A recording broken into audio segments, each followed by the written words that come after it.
नमस्कार दोस्तों, स्वागत है आप सभी का इस चैनल पे।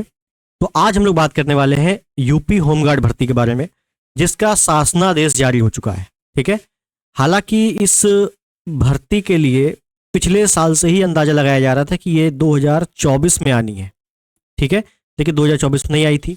वर्तमान में इसका जो संपूर्ण डिटेल्ड में शासनादेश जारी हुआ है, जिसमें सभी पक्षों की जानकारी दी गई है। ठीक है। कि आपका पैटर्न क्या रहने वाला है, यानी कि सिलेक्शन प्रोसेस क्या रहने वाला है। ठीक है। तो कुल मिलाकर होमगार्ड भर्ती के लिए जो सिलेक्शन प्रोसेस है वो फाइनलाइज्ड हो चुका है, और अब ये भर्ती जो भी रुकावटें थी वो समाप्त हो चुकी हैं। अब केवल नोटिफिकेशन आना है। ठीक है। तो अब ये नोटिफिकेशन आएगा कब? ठीक। और काफ़ी अच्छे पद है, लगभग 45,000 के आसपास इसमें पद रहने वाले हैं। ठीक। तो इसकी क्या क्या एलिजिबिलिटी है, क्राइटेरिया क्या है, एज लिमिट क्या है, सभी पर बात करेंगे। तो पहले मैं आपको शासनादेश दिखाता हूँ। ठीक है ना, उसी पर बात करेंगे, अपने काम काम की जो बातें हैं। तो देखिए, हम लोग शासनादेश पे आ चुके हैं और आपको साफ साफ दिख रहा होगा इसके बारे में। ठीक है। तो ये जारी कब हुआ है? तो 3 तारीख को जारी हुआ है, और अपनी मूल मुद्दों की जो बातें हैं उसी पर चर्चा करेंगे। देखिएगा, तो सबसे पहली चीज है कि ये जो भर्ती आई हुई है ये होमगार्ड की, तो पहली चीज, ये जो भर्ती है ये आपके जिलेवार होगी। ठीक है। यानी कि जो जनपद में ही जो भी 45,000 के आसपास पद हैं वो जनपद के अकॉर्डिंग, जिले के अकॉर्डिंग निकलेंगे, और आप अपने जिले में ही इसको फिलअप कर पाओगे। ठीक।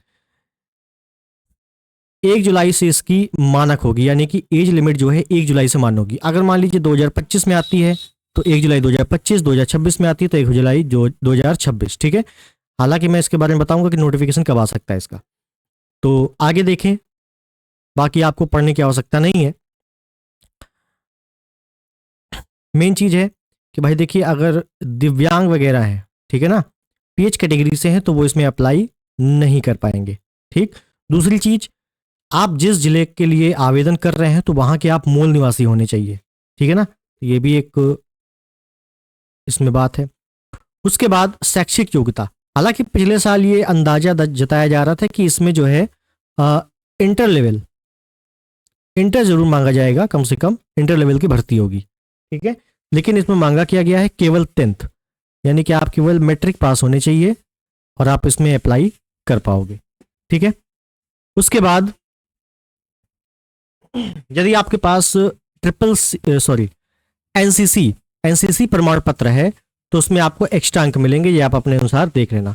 और आपके पास कौन सी कैटेगरी का प्रमाण पत्र है वो भी देख लेना, CBA। ठीक है। और अगर आप स्काउट हो तो अलग बात है। एज लिमिट 18 से 30 वर्ष। ठीक है ना, तो याद रखना 18 से 30 वर्ष इसकी एज लिमिट है। तो एज लिमिट ठीक ही ठाक है अगर देखा जाए तो। और जो SC ST OBC को जो छूट मिलती है वो अलग से है। ये जनरल की 18 से 30। ठीक। उसके बाद बात करें एग्जाम पैटर्न यानी कि सिलेबस पे, तो इसका जो सिलेबस है 100 मार्क्स का पेपर रहने वाला है, और इसमें हालांकि 2 घंटे की अवधि रहेगी। इसमें एक चीज लिखी हुई है कि सामान्य ज्ञान, यानी कि जो 100 मार्क्स का पेपर होगा उसमें आपका केवल GK GS करंट अफेयर केवल यही आएगा, ना तो उसमें मैथ रहेगी, ना तो उसमें आपका रीजनिंग, हिंदी, कंप्यूटर, मतलब अलग से कोई भी सब्जेक्ट नहीं रहेगा। GK GS रहेगा। तो इसमें थोड़ा सा मुझे डाउट हो रहा है, क्योंकि इसमें हालांकि ऑफिशियल आने दीजिए एक बार, उसके बाद क्लियर होगा। क्योंकि इसमें मैथ, रीजनिंग और हिंदी, अब चूंकि यूपी का पेपर है तो हिंदी थोड़ा सा कंपलसरी रहता है। ठीक है। तो जहां तक ये सिलेबस नहीं रहेगा, ऑफिशियली एक बार आएगा तो पता चलेगा। ठीक। उसके बाद बात करें शारीरिक मानक क्या है इसमें, तो देखिए इसमें हाइट 168 सेंटीमीटर, यानी कि जो कांस्टेबल के लिए होता है वही पूरा है। ठीक है ना। सीना फुलाने के बाद बिना फुलाए कितना रहना चाहिए, महिलाओं की हाइट कितनी रहनी चाहिए, वो सारे सेम चीजें दी हैं जैसे कि आपका कांस्टेबल में दिया रहता है। दूसरी चीज, होमगार्ड भर्ती में कोई भी प्रतीक्षा सूची तैयार नहीं की जाएगी, इन्होंने साफ साफ कह दिया है। यानी कि वेटिंग लिस्ट इसमें नहीं आएगी। हालांकि वेटिंग लिस्ट आती भी नहीं है किसी में, तो इन्होंने साफ साफ कह भी दिया है। ठीक, तो ये रही बात, मैंने आपको पूरी बात बता दी कैसे कैसे भर्ती आने वाली है। ठीक है, मतलब क्या क्या रहने वाला है। अब ये भर्ती कब आएगी, सबसे बड़ी बात तो यही है। तो देखिए, ये भर्ती सबसे पहली चीज ये है कि आपको पता होगा कि जो कांस्टेबल है, कांस्टेबल की भर्ती आपकी नवंबर में आनी है।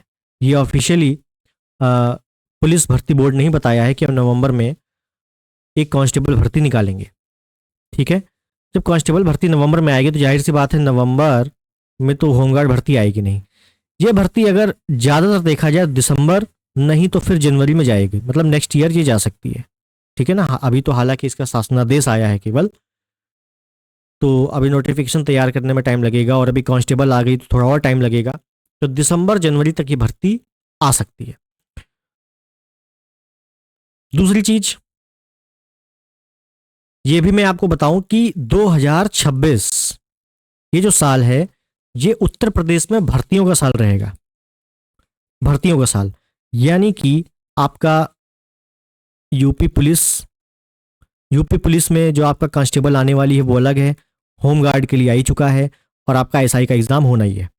ठीक है, उसके बाद यूपी पीएससी से भी धड़ाधड़ वैकेंसीज कुछ आ भी रही हैं, कुछ आने वाली है। ठीक है, यूपी ट्रिपल एस सी के बारे में आपको डिटेल्ड बताऊंगा कौन कौन सी किस किस विभाग में वैकेंसी आने वाली है। लगभग 35,000 वैकेंसी, हालांकि कुछ लोग 40,000 कह रहे हैं, देखिए 40,000 नहीं है, 35,000 के आसपास वैकेंसी आने वाली है। ठीक है, यूपी ट्रिपल एस सी के बारे में आपको काफी डिटेल बताऊंगा, अगर आपने पेड दिया है तो आपके लिए काफी फायदेमंद रहने वाला है। ठीक है ना, ऑथेंटिक न्यूज। उसके बाद इलाहाबाद हाई कोर्ट से आपका आरओ, एआरओ, पीएस, एपीएस, ये सब भर्ती आने वाली है। यानी कि उत्तर प्रदेश में जितने भी भर्ती बोर्ड हैं जो भी परीक्षाएं कराते हैं वो इस समय अलर्ट मोड में है। ठीक है, 2026 अगर आप तैयारी कर रहे हो तो 2026 आपके लिए एक सुनहरा साल है। ठीक, तो अगर आप तैयारी कर रहे हो और आपको निकलना है तो 2026 आप निकल सकते हो। ठीक है ना, आपको जिस फील्ड में निकलना है, ऐसा भी नहीं है कोई एक फील्ड है, सभी फील्ड इस समय खुले हुए हैं। हालांकि चुनाव की वजह से खुले हुए हैं, ऐसा है नहीं चुनाव जैसी हो जाएगा तो सब बंद हो जाएंगे, ये भी बता दूं। ठीक है, तो अपना अपना देख लीजिए आपको किस फील्ड में जाना है। इलाहाबाद हाई कोर्ट है, यूपी पुलिस भर्ती बोर्ड है, यूपी पीएससी है, यूपी ट्रिपल एससी है। ठीक है, तो आज के बारे में मैंने आपको पूरा होमगार्ड के लिए बता दिया है कि इतने पद आने वाले हैं, और ये भर्ती भी आपको जल्द देखने को मिलेगी। हालांकि अगर आप एसआई और कांस्टेबल की तैयारी कर रहे हो तो उसमें एक बार देख लेना कायदे से कि आपको होमगार्ड ना बनना पड़े। मेरी बात समझ गए होंगे आप लोग। ठीक है, तो आई होप वीडियो आपको पसंद आया होगा। पसंद आया हो तो चैनल पे नए हो सब्सक्राइब कर देना, वीडियो को लाइक कर देना, शेयर कर देना, और मिलते हैं अगले वीडियो में किसी बेहतरीन इन्फॉर्मेशन के साथ। तब तक के लिए नमस्कार, जय हिंद, वंदे मातरम।